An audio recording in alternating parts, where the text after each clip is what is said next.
하나님의 은혜와 평강이 오늘 예배하는 모든 분들에게 함께 하시기를 주님의 이름으로 축원합니다. 그제 세계 경제 지표를 유명한 단체에서 발표했는데 전 세계 모든 돈의 43%를 미국이 가지고 있다 이런 통계가 나왔고, 그 중에 전 세계 모든 돈의 15%를 두 번째 중국이 다 가지고 있다. 그 다음에 이제 일본, 독일, 프랑스 이런 순서로 몇 프로 이렇게 가지고 있고, 나머지 나라들이 그 나머지를 가지고 사는 거예요. 그러니까 미국이 전 세계 돈의 거의 절반을 다 쥐고 있다 이렇게 보면 되는 거예요. 그 중에 15% 정도는 중국이 또 다 가지고 있다 이런 얘기가 되는 거니까 참 우리가 돈 많은 나라에서 지금 살고 있는 겁니다. 김하중이라는 분이 계십니다. 그분이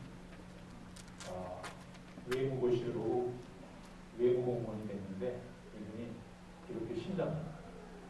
신앙생활 잘 하시는 분인데, 이분이 처음 자기가 예수 믿고 신자가 됐을 때 자기가 중국에 가서 배사를 하면 좋겠다 그렇게 마음을 먹었어요. 근데 그때 당시만 해도 지금도 30여 년 전 그때만 해도 중국은 공산국가로 분류되어 있어서 우리나라에서 비행기도 탈 수 없고 그 나라에서 오지도 못하고 이념 전쟁의 시대이기 때문에 이게 적대국가입니다. 거기는 뭐 갔다만 와도 이 조사를 받아야 될 만큼 그 위험한 땅이고 위험한 나라였어요. 그런데 이 사람 마음속에 내가 언젠가는 중국의 문이 열리면 그 나라의 문을 열어서 우리나라의 돈과 중국의 돈이 오가면서 우리나라에 좀 국익에 큰 이익이 되면 좋겠다고 이미 젊은 시절에 그 꿈을 가졌던 거예요.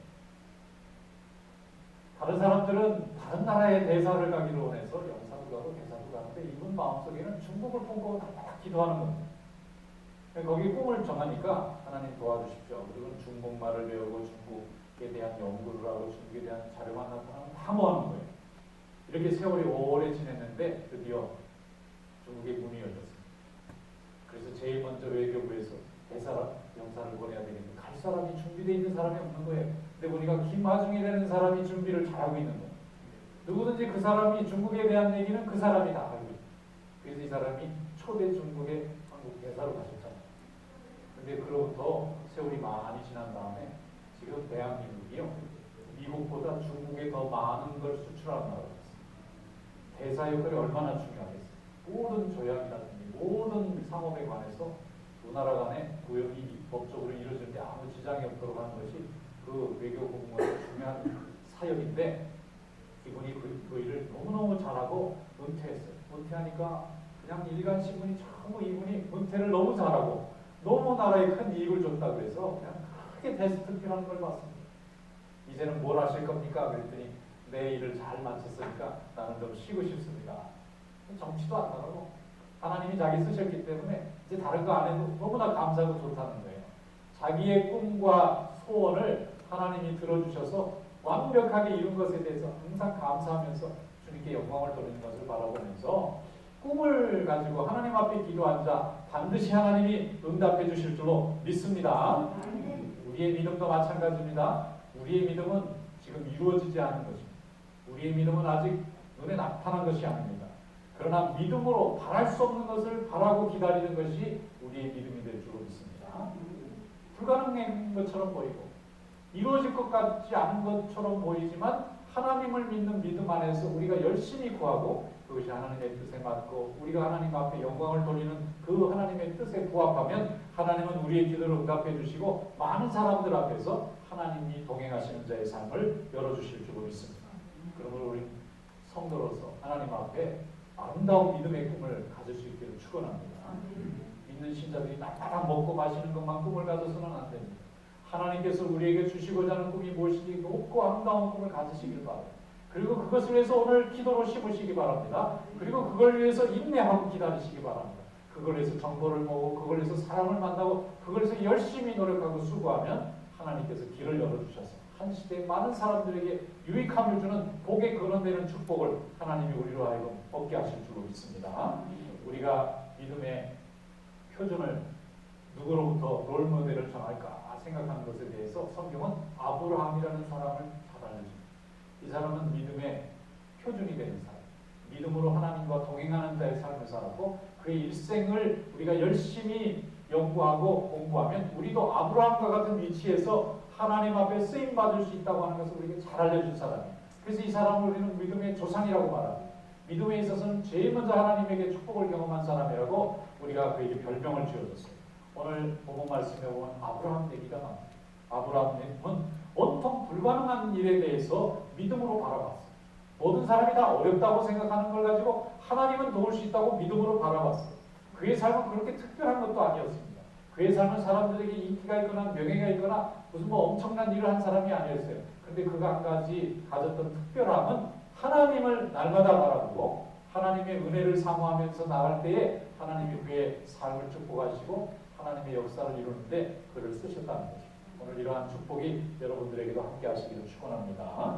오늘 본문 말씀 한번 열어보겠습니다. 로마서 4장 18절에서부터 21절 말씀입니다. 이 하나님의 말씀을 통해서 아브라함이 누렸던 축복이 오늘은 여러분의 축복이 되고 아브라함의 그 일이 오늘 여러분이 주인공이 되시기를 축원합니다. 로마서 4장 18절로 21절입니다. 아브라함이 바랄 수 없는 중에 바라고 믿었으니 이는 내 후손이 이같으리라 하신 말씀대로 많은 민족의 조상이 되게 하려 하심이라. 그가 백세나 되어 자기 몸이 죽은 것 같고 사라의 태가 죽은 것 같음을 알고도 믿음이 약하여지지 아니하고 믿음이 없어 하나님의 약속을 의심하지 않고 믿음으로 견고하여져서 하나님께 영광을 돌리며 약속하신 그것을 또한 그이 이루실 줄을 확신하였으니. 아멘. 아브라함은 다른 사람이 볼 때는 모든 걸 다 갖춘 사람처럼 보였습니다. 그는 75세가 되었을 때에 하나님의 부르심을 받았는데 그 75세 때에 자기 고향에서는 어느 정도 인정받을 만한 성공을 이룬 사람이었어요. 뭐 재물도 있고 정도 있고 나름대로 사회적 지위도 있었던 사람이에요. 그런데 그는 오직 하나가 없었어요. 다 있었는데 하나가 없었어요. 그게 뭐냐면 자식이 없어요. 사회적 지위도 있고 적당한 재물도 있고 명성도 있고 많은 사람들에게 신용도 있습니다. 괜찮은 사람으로 인정을 받은 사람이었어요. 그런데 그에게는 자식이 없어요. 자식 얘기만 나오면 이 사람이 기가 죽고 자식 얘기만 나오면 소망이 없어요. 그때 하나님이 아브라함을 불렀습니다. 아브라함아, 내가 너를 선택하였노라. 네가 본토 친척 아비들을 떠나서 내가 지시할 새로운 땅으로 가라. 그러면 그곳에서 내가 내 후손을 만들었어. 내 후손으로 나라를 만들어 만민이 구원받을 수 있는 특별한 민족으로 삼아주겠다. 그런데 아브라함이 그 중에 여러 말 중에 제 개인적으로 생각할 때는 자식을 준다는 말에 귀가 번쩍 들었을 것 같아요. 다른 거는 뭐 잘식이라면 안 가는데 너에게 자식을 주고 그 자식으로 인해서 큰 민족을 만들어주겠다. 그러니까 큰 민족은 뭐 자식이 있어야 만들어진다는 거겠어요. 그래서 자기의 모든 그동안 쌓아왔던 자기 본토에서의 그 모든 베네핏을 포기하고 하나님의 말씀을 듣고 아무도 알지 못하고 보장도 안 돼 있는 낯선 땅으로 이민을 출발합니다. 그런데도 마음이 불안하니까 하나님이 자식을 주신다고는 했지만 그래도 이게 또 확실히 믿을 만한 약속일까? 그 고민하다가 조카를 아들 대신 데리고 갑니다. 그 사람 이름이 롯입니다. 데리고 갔는데 나중에 커서 조카가 또 떠나고 말잖아요. 그러니까 자기의 재산을 물려줄 사람이 없어서 자기 종인 엘리에셀에게 물려줄 마음까지 가지고 있었어요. 그만큼 하나님의 약속을 믿었는데도 날마다 고민하는 것입니다. 날마다 이게 될지 안 될지 마음에 싸움을 하는 거예요. 그런데도 이 사람의 행동은 하나님의 뜻에 순종하는 선택을 항상 합니다. 떠나라면 떠나고 멈추라면 멈추고 가라면 가고 하나님의 은혜를 날마다 경험하면서 삽니다. 우리는 이 믿음 생활할 때 머릿속으로 믿음 생활하는 거예요. 머리는요, 우리의 생각은, 우리의 마음은 나도 나를 잘 모릅니다.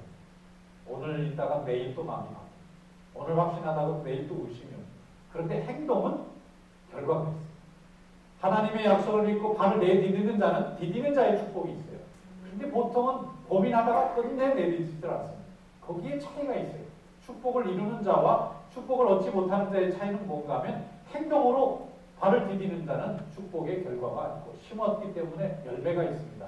그런데 머릿속으로만 될 거다 아닐 거다 생각하고 끝까지 발을 내디디지 않으면 나의 삶이 그곳에 가지 않았기 때문에 하나님의 축복을 경험할 수 없는 거예요. 그런데 아브라함은 하나님의 은혜를 경험하고 항상 발을 내딛는 일을 주저하지 않았어요. 손해볼 것 같고 안 될 것 같은데도 하나님의 약속에 된다고 하면 일단 행동부터 합니다. 자식을 바쳐라고 바치는 거예요. 이게 받쳐서 될지 안 될지 고민은 그 다음에 하나님이 명령하셨기 때문에 그냥 순종부터 합니다. 그래서 아브라함이 우리와 다른 특별한 은혜를 그가 경험한 것이에요. 그래서 아브라함은 갈대아 우르를 떠난 뒤에 하나님의 약속을 믿고 하나님께서 이끄시는 약속을 따라갔더니 25년 후에 아들을 얻고 100세의 아들을 얻고 믿음의 조상이 되는 그런 축복을 이루게 됐어요. 성경은 이렇게 말합니다. 그는 믿음이 약하여지지 않았고 하나님의 약속을 의심하지 않았고 믿음이 더욱 견고해졌으며 하나님께 영광을 돌리고 믿음이 확실히 섰다 이렇게 표현합니다. 오늘 이런 믿음의 축복이 여러분들에게도 함께 하시기를 주님의 이름으로 축원합니다. 우리가 믿는 하나님은요 신실하신 분, 약속을 절대 바꾸지 않는 분. 인간은 약속도 바꾸고 심지어는 거짓말도 하고 또 속이기도 하고 사기도 합니다. 그러나 우리 하나님은 한 번 우리에게 약속하신 것은 반드시 이루어주십니다. 그러므로 이런 하나님을 믿고 의지하는 자는 확신 있는 믿음 위에 서야 합니다. 하나님은 능력이 없어서 우리의 응답을 못 해주시는 분이 아닙니다. 우리가 인내심이 부족하여 기도의 응답을 못 받는 것입니다. 하나님은 다 준비해 놓고 계세요. 인내하고 기다리는 자에게는 열매 맺는 줄로 믿습니다. 어떤 분이 천국에 갔더니 반성우편물을 쌓아놓는 큰 창고가 있대요. 왜 이게 리턴 메일이 이렇게 많습니까? 물어보니까 하나님이 이게 다 기도 응답을 못 받아서 되돌아온 하나님의 축복의 속보래요. 그러니까 주여 주시옵소서 그러고 부르짖으면 하나님이 그날부터 바로 기도 응답을 만들어 천사를 통해서 보내주신다는 거예요. 그런데 천사가 그냥 다시 들고 돌아왔어요. 왜 그냥 왔느냐 물어보면 아니 달라고 해서 갔더니 그 자리에 그 사람이 없더래는 거예요. 수치인 불명 어디로 갔는지 알 수가 없어 이 사람이. 분명히 거기서 부르짖었는데 하나님이 뭐냐 그러고 얼른 보내줬더니 가는 사이에 벌써 마음이 바뀌었어. 이 방법 갖고는 안 되겠다. 점을 좀 보든지 뭐 딴 거로 해결해봐야지. 이러면서 하나님 앞에 구한 그 마음이 끝까지 가지 못하니까 그럼 하나님은 다 들어주셨는데 그래서 천국에 가면 기도해놓고 못 받아서 반송된 축복이 창고가 가득 차 있다는 거예요. 여러분 그 축복 여러분의 것이 될 수 있기를 축원합니다. 우리 하나님은 기도하는 자는 외면하지 않으시는 분. 왜냐하면 그분은 살아계시고 우리를 만드신 분이고 우리 인생을 지으신 분이고 우리의 인생을 가져가실 분입니다. 그래서 하나님께 기도하고 구하는 자에게는 노하우라는 건 별로 중요하지 않습니다. 방법이 문제가 아니라 자세입니다. 하나님은 선하셔서 내 인생에 눈 감기 직전에는 보여주실 거다. 내 안 되면 내 자식을 통해서도 영광을 보여주실 거라고 믿는 자는요 항상 행복할 수 있습니다. 근데 이 응답을 확신하지 못하면 섭섭합니다. 하나님을 의심하게 됩니다. 마태복음 7장 7절로 8절에 말씀하기를 구하라 그리하면 너희에게 주실 것이요 찾으라 그리하면 찾아낼 것이요 문을 두드리라 그리하면 열릴 것이니 구하는 이마다 받을 것이요 찾는 이는 찾아낼 것이요 두드리는 이에게는 열릴 것이니 11절은 너희가 악한 자라도 좋은 것으로 자식에게 주지 않느냐 하늘에 계신 너희 아버지께서 구하는 자에게 좋은 것으로 주실 것이다. 할렐루야. 하나님은 우리를 너무 사랑하시기 때문에 우리가 이게 저게 필요합니다 말하지 않아도 다 알고 계세요. 채우실 준비를 다 하고 계세요. 근데 거기에 구하기만 하면 하나님이 다 부어주신다는 약속입니다. 하나님은 선하신 것으로 우리에게 주시기 때문에 그분의 신실하심을 믿는 자가 복이라는 것입니다. 다니엘은 포로로 어릴 때 잡혀갔다가 한 나라의 큰 제국의 총리가 됐어요. 너무 출세를 하니까 시샘하고 질투하는 자들이 너무 많았어요. 곳곳마다 그의 가는 길에 올무를 걸어놓습니다. 그런데 다니엘은 그들과 다투지 않았습니다. 하나님을 바라보면서 날마다 하나님을 의지했는데 그가 하나님을 의지하는 방법이 뭐냐면은 하루 3번 자기 조국이 있는 곳에 창문을 열어놓고 아침에 기도하고 점심에 기도하고 저녁에 기도했어요. 얼마나 책 잡을 게 없었으면 대적들이 그를 어떻게 하면 올무에 넣을까 고민하다가 왕을 이렇게 좀 꼬드겨서 딱 30일만 왕에 대한 충성심을 보여주기 위하여 왕에게는 아무도 기도하지 않는 법을 도장짓게 만들었어요. 또 누구를 잡는다고 하는 건데 완전히 다니엘 하나를 잡자고 만든 법이에요. 근데 왕이 자기도 모르게 자기를 올려준다고 생각하고 기분 좋게 도장을 찍었는데 제일 먼저 다니엘을 잡아온 왕이 너무나 사랑하는 자기 신하입니다. 근데 자기 손으로 자기가 죽여야 될 상황이 되니까 왕도 괴롭고 다니엘도 괴롭습니다. 그때 다니엘이 하나님 30일만 제가 기도를 잠깐 멈출 테니까 저를 좀 양해해 주십시오. 그래서 죽었어요. 근데 다니엘이 그렇게 기도하지 않고 하나님 하나님이 포로된 나를 미국까지 와서 온 제국의 가장 왕 밑에 높은 총리까지 만들어주시는 하나님에 대한 이 은혜입니다. 저는 이 3번 기도하는 거 양보 안 하겠습니다. 그저 제 생명을 지켜주세요. 그리고는 다시 문 열고 아침에 기도하고 점심에 기도하고 저녁에 기도했어요. 왕명을 어겼습니다. 법대로 사자굴에 던졌습니다. 근데 하나님이 사자의 입을 막았어요. 아침에 왕이 찾아가서 너무 슬퍼서 다니엘아 살아있느냐 그랬더니 다니엘이 네 살아있습니다. 그랬더니 왕이 하는 말에 살아계신 하나님이 너를 구하셨구나. 너 나와라. 내놓고 이 모함한테들 다 집어넣어라. 다 사자가 밥으로 먹었다. 하나님 아예 걸림돌 없앤 거예요. 30일간 하루 3번 기도하는 거 피한다고 다니엘이 살겠습니까? 그럼 이걸 피하면 어떻게 되죠? 아 이게 먹혀주는구나. 또 다른 업무를 놨을 거예요. 또 다른 올무를 넣으면 그거 피하면 또 올무를 놨을 겁니다. 중요한 건 올무를 피하는 게 아니라 걸림돌이 없어지는 거잖아요. 하나님은 걸림돌을 없애버리셨어요. 다니엘은 하나님에게 자기가 받은 은혜를 표현해서 하루 3번 기도를 끝까지 지켰고 하나님은 다니엘을 통해서 만민에게 살아계신 하나님이 축복해 주시는 사람이라는 것을 알려주신 줄로 믿습니다. 우리는 날마다 기도하면서 작은 것을 구합니다. 오늘 먹을 걸 주세요. 오늘 입을 걸 주세요. 내 이 문제를 해결해 주세요. 내 이 직업을 해결해 주세요. 내 이 계약을 해결해 주세요. 날마다 우리 앞에 있는 장애물과 어려움을 해결해 달라고 기도합니다. 당장 눈앞에 어려움을 해결해 달라고 하나님이 구합니다. 그러나 하나님은 그 해결을 구하는 기도를 들으면서 우리 인생 전체에 답을 주십니다. 그러면 우리는 인생 전체를 달라고 기도해야 되지 않습니까? 그렇지 않습니다. 우리는 연약하고 부족하고 죄가 많기 때문에 안목이 작기 때문에 작은 걸 구하는 겁니다. 그럼 하나님을 의지한다는 그 마음을 하나님이 받으시고 인생 전체에 우리에게 답을 내려주세요. 그 응답을 통해서 우리 전체를 얻기를 원하시는 줄로 믿습니다. 우리 마음의 한 구석이나 우리 생각의 일부분을 원하시는 것이 아니라 우리 인생 전체가 살아계신 하나님을 의지하기를 원하시는 줄로 믿습니다. 사도 바울은 다메섹을 가다가 빛으로 부활하신 예수님을 빛으로 만납니다.